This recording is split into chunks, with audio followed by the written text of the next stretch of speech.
All right, let's talk more about this and welcome in Ohio Congressman Mike Turner, who represents the 10th District of Ohio, OHIO, right? Great to see you, Congressman. Absolutely. All right. See you. Don't call it Lima either, right? Lima, Ohio. Absolutely. You got that right. That's all I know basically about Ohio. Great people up there. But well, what was your response to finally seeing President Trump come back out on stage, make a public speech for the first time since leaving the White House? Well, it's great to hear him out and to hear his message, and he's absolutely right. You know, the America First agenda that we worked so hard on in the last 4 years, worked, one, on immigration reform, protecting the sovereignty of the United States, protecting the border. Two, making certain that we had a tax structure that at the same time would allow jobs to be grown here as opposed to be sent to China and Mexico. And then, thirdly, we had the important issue of the energy production, making certain that the United States had energy independence and that we had energy production here. All of those are issues that President Biden is attempting to erase. And it's good that he's out pointing those out and letting people understand what they're losing as this administration and this president uses his pen. Let's take a listen to how the crowd reacted at CPAC when the former president mentioned Senate Minority Leader Mitch McConnell. My endorsement of Mitch McConnell at his request. It's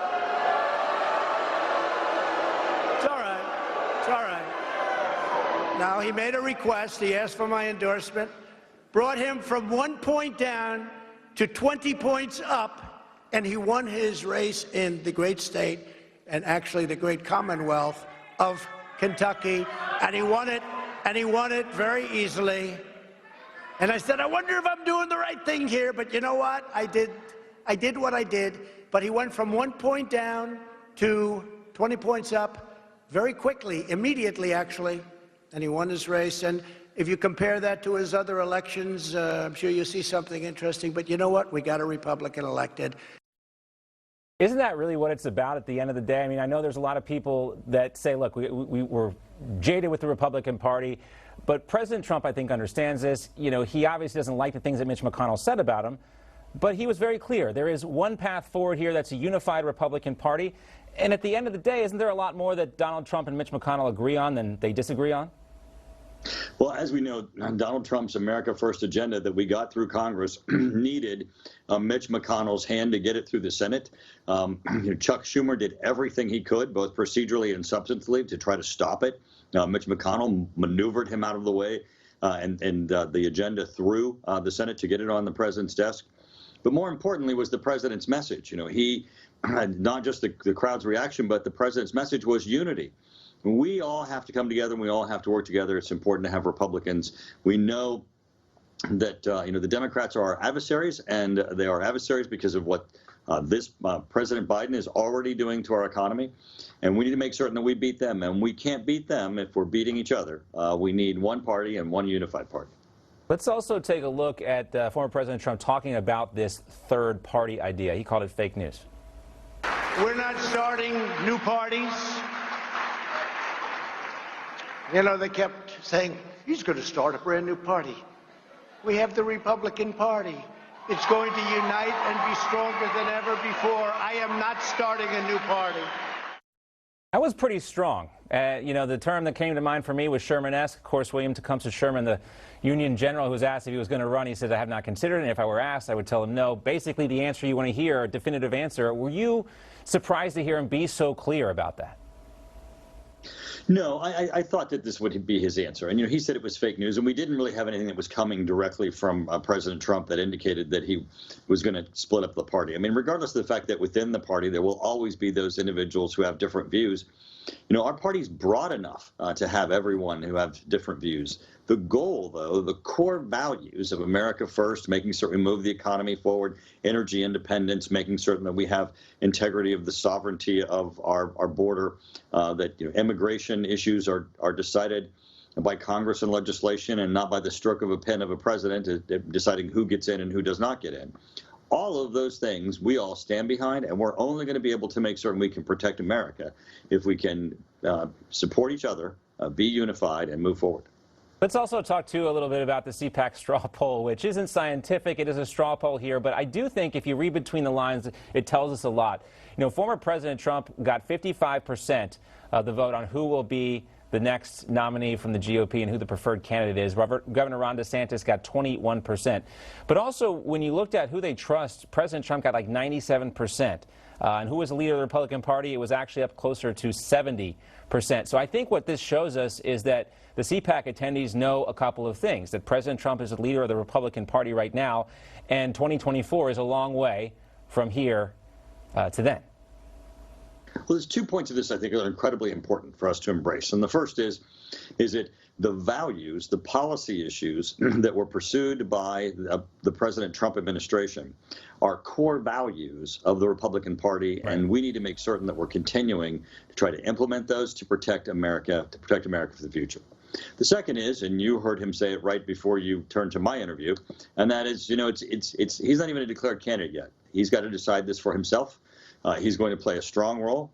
Great that he made this speech today, because the values, those issues that the Trump administration stood for and that we fought so hard, especially in Congress over the last 4 years, to get across the line and on his desk, are at risk.